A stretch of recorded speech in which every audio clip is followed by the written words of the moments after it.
Kung puro paninira ang ginagamit mo para pigilang umangat yung ibang tao, nang sa gayon, mabawasan niyang kakompetensya mo.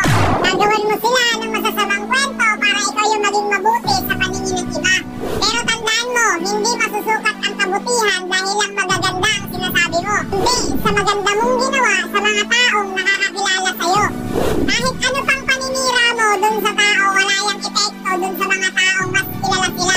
Experience mo rin ba na kahit wala ka ng koneksyon at ginagawa sa kanila, ikaw pa rin yung pulutan at pinag-uusapan nila? Alam mo ba kung bakit sila ganyan?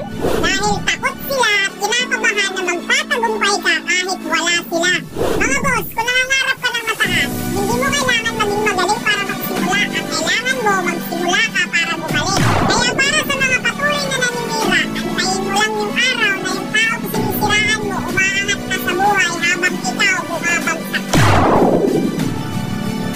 May mga tao talaga na hindi tumatanggap ng pagkakamali nila.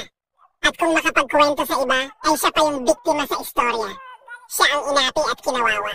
Pero kapag nakilala mo ng husto, siya pala ang may masamang gawain at ugali. Toxic attitude.